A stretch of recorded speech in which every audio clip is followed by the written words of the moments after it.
Michel Colomb, je vous donne la parole.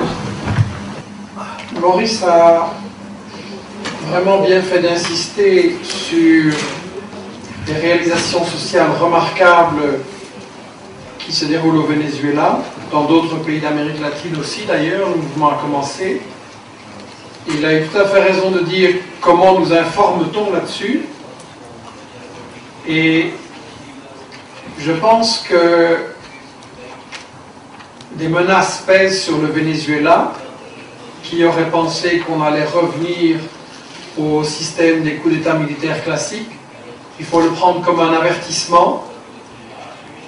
Les États-Unis viennent de développer des accords pour développer des bases militaires en Colombie.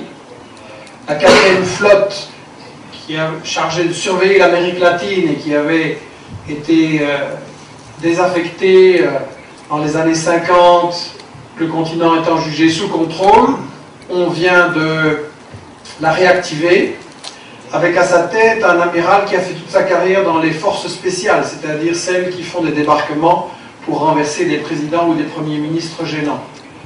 Donc je pense qu'effectivement, alerte, c'est le mot qui convient. Et dans ce contexte-là, la question c'est comment on nous informe, comment les grands médias, Le Monde, Libé, les télés, ou les grands médias en Belgique également nous informent sur tout ça. Si on prend Le Monde et Libé, le palmarès est vraiment épouvantable. En 2002, on nous dit que Chavez a fait tirer sur la foule, c'est faux, ce sont les snipers de la CIA et des putschistes. En 2003, on nous dit qu'il y a une grève des travailleurs du pétrole, c'est faux, c'est le patronat et la direction pourrie du pétrole qui essayent de rééditer le coup du Chili en 73 pour déstabiliser le pays et plonger le pays dans le chaos. En 2004, on essaye de nous faire croire que Chavez va perdre le référendum, puisqu'il a gagné, c'est parce qu'il a triché. En réalité, il y avait tous les observateurs internationaux qui ont dit que c'était un scrutin impeccable. Et puis on nous balance que Chavez est un antisémite, ça a été martelé par Libération, repris par tout le monde, c'est faux, on avait complètement tronqué le discours.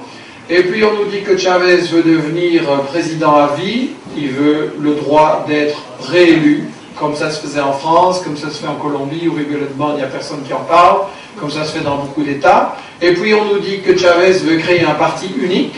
En réalité, il a juste proposé que la vingtaine de partis de gauche qui le soutenaient dans un chaos, et c'est un mot poli, s'unifient pour former un parti de gauche unifié, ce qui n'est pas la même chose qu'un parti unique.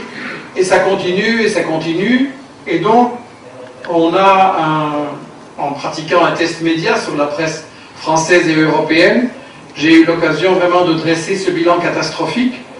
Et alors la question qui se pose, c'est comment ça se fait que ces médias, grands médias avec des grands moyens, ne sont pas capables de nous informer sur le Venezuela, ne sont pas capables de nous montrer ce que nous montre une jeune réalisatrice sans un euro dans le film Bruxelles-Caracas, les Vénézuéliens nous répondent. Pour ceux qui l'ont vu, c'est frappant. Elle donne la parole aux gens de la rue, qui expliquent comment les choses ont changé avec Chavez, comment il y a plus de démocratie, comment ils ont enfin l'espoir de changer leur vie et que leur vie s'améliore, avec les chiffres que Maurice a cités. Elle interviewe aussi les riches, qui eux disent que ah non, c'est abominable, maintenant c'est la dictature, etc. Et il y a un riche interviewé dans ce film qui a une parole très honnête finalement. On lui demande est-ce qu'il y a plus ou moins de démocratie maintenant avec Chavez, et il répond todo depende del punto de vista. Tout dépend du point de vue. Et ça c'est honnête.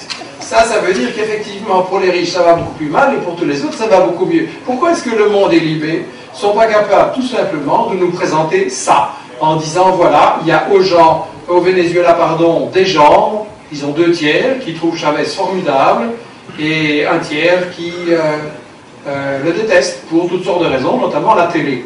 Pourquoi ils ne sont pas capables de faire ça? Est-ce qu'il s'agit d'erreur ou est-ce qu'il s'agit du fait que ces médias sont quelque part en guerre contre Chavez et contre les latinos? Et là, en creusant cette question, j'ai retrouvé une citation qu'on devrait diffuser largement à propos de nos grands médias, une citation d'Albert Einstein, tenez-vous, qui avait analysé pas seulement les sujets qu'on connaît, mais aussi comment fonctionne notre économie. Et il parlait des médias dans une citation un petit peu compliquée, donc je vais la lire lentement et demander une minute de rabio, pour que je pense qu'elle est vraiment intéressante à analyser. Il faisait le lien entre économie, politique et presse. Einstein donc. Le capital privé tend à se concentrer en peu de mains, en partie à cause de la compétition entre les capitalistes, en partie parce que le développement technologique et la division croissante du travail encouragent la formation de plus grandes unités de production aux dépens des plus petites. Le résultat de ces développements est une oligarchie des capitalistes dont la formidable puissance ne peut pas être réfrénée, pas même par une société qui a une organisation politique démocratique.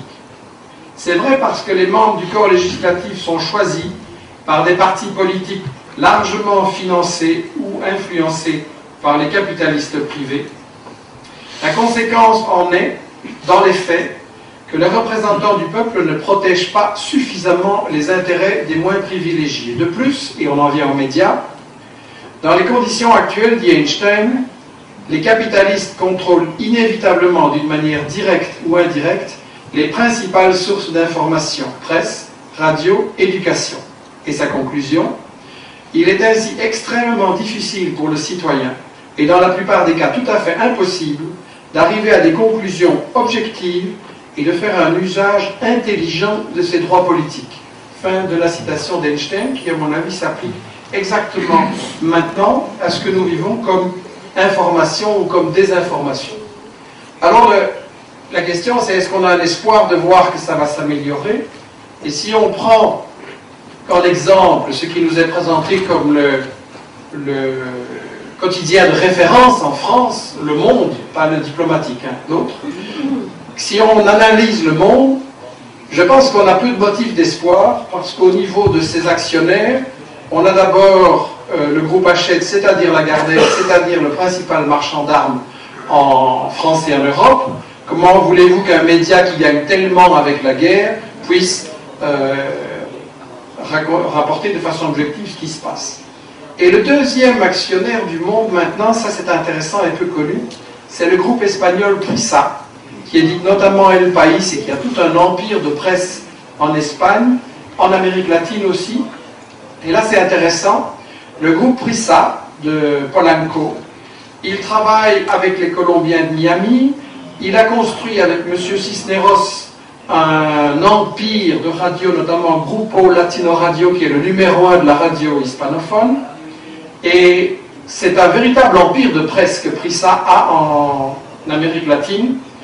Et le fait de construire ça en alliance avec M. Cisneros, c'est pas innocent. Cisneros, c'est la fortune numéro 1 au Venezuela, grâce à l'importation de tous les produits des États-Unis, grâce à l'alliance avec la fortune de Rockefeller et d'Exxon. Et Cisneros est aussi un des putschistes de 2002. J'ai été un peu analysé qui finance Reporters sans frontières, Robert Ménard ou le suivant, et lui permet de faire tout ça. Alors il y a au premier rang la CIA, Ménard a longtemps nié, il a finalement dû le reconnaître, mais il a dit mais c'est pas beaucoup, bien. Mais les autres ça vaut pas mieux, c'est ça le problème. Parmi les financiers d'RSF, vous avez le milliardaire spéculateur Georges Soros, lui-même proche de la CIA, la Fondation de France, le bureau du Premier ministre français des Affaires étrangères, une fondation de José María Aznar, Hewlett Packard, des financiers du groupe Polanco, Hachette, c'est-à-dire les armes de Lagardère, ou Serge Dassault, encore un fabricant d'armes. Et là, vous avez un peu l'explication d'une déclaration passée inaperçue de Robert Ménard, disant « Nous avons décidé de dénoncer les atteintes à la liberté de la presse en Bosnie et au Gabon, mais pas de nous occuper des dérives françaises. » Ben oui, on est payé par ces médias et ces groupes, évidemment qu'on ne va pas critiquer. Mais le monde est touché aussi par tout ça, parce que qui fait la pub, très bien d'ailleurs, de Reporters sans frontières et lui permet d'avoir une si grande audience? C'est l'agence de pub Sachi, qui est la propriété du grand groupe français Publicis, c'est le groupe numéro 1, qui fait aussi la publicité pour donner une bonne image à l'armée des États-Unis. Et là donc, on a la boucle qui est bouclée. Parce que Publicis, c'est aussi elle qui vend tout l'espace commercial du Monde et de Libé. Donc vous avez les gens qui sont financés par la CIA, par Bacardi, par la mafia cubaine, et en même temps qui sont financés par Reporters sans frontières, et tout ça est en alliance avec Prissa et Polanco, et se retrouve dans le financement de Reporters sans frontières. Je pense, et je vais conclure sur cette idée, on n'est pas en présence d'erreurs de journalistes pressés. Ça existe aussi, mais ce n'est pas de ça qu'il s'agit ici. Quand les erreurs vont toujours dans le même sens, quand on refuse de les corriger, quand on refuse de débattre avec les gens qui disent qu'il y a un problème sur la qualité de l'info qui est donnée aux gens, ça ne sont pas des erreurs, c'est de la mauvaise foi, et je le dis tout net, et le fait qu'ils refusent un débat en est la meilleure preuve. Le problème, c'est que la désinformation, c'est dangereux. On est dans une période où le Venezuela, la Bolivie, l'Équateur sont sous la menace d'être attaqués militairement et par toutes les manières. Et je le dis toujours, les guerres ne commencent pas par des bombes, elles commencent par des médias mensonges. Ça veut dire que ces médias sont complices de l'attaque qui se prépare, et ça veut dire que nous avons une responsabilité énorme. C'est ici où nous sommes, en sachant ce qu'on nous cache, en connaissant la vérité, c'est de rétablir par une information alternative, de rétablir la vérité, de critiquer ces médias mensonges et de former particulièrement la jeunesse dans une démarche critique vis-à-vis de la télé et des autres sources d'information. Je voudrais conclure sur cette idée, c'est que défendre le Venezuela, c'est pas seulement défendre un peuple qui nous est sympathique mais lointain, c'est aussi défendre le droit à l'alternative. Le monde est en train de changer à toute allure. Les États-Unis sont dans une crise économique, politique et militaire énorme. Ils sont dans un affaiblissement. Ça les rend dangereux, mais d'un autre côté, on est dans un monde où il y a des possibilités de changement et par différents côtés, ils avancent. Le Venezuela, Chavez a changé le rapport de force en Amérique latine. Ça a contribué à affaiblir les États-Unis et à diminuer leur capacité d'agression.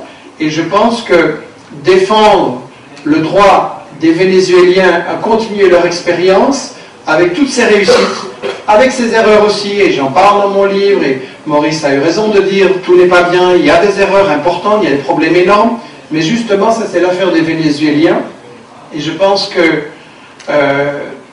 c'est important de préserver ce droit à l'alternative, que l'expérience continue. Guy Torder, en introduisant le débat, a souligné le fait que la crise pour les travailleurs, elle ne fait que commencer. Ça veut dire qu'on va avoir besoin d'alternatives, ça veut dire qu'on va avoir besoin d'être informé sur les expériences qui se passent dans le monde. Bien sûr, il n'y a pas de modèle, on ne va pas copier le Venezuela, mais il y a là des leçons très très intéressantes pour nous par rapport à nos luttes. En Europe, on n'a pas tellement de victoires, en Europe, on est plutôt dans une courbe de pessimisme et de fatalisme, et donc que cette expérience puisse continuer, puisse apporter un espoir en Amérique latine et dans le monde. Je pense que ça, c'est notre responsabilité à tous de la défendre. Je vous remercie.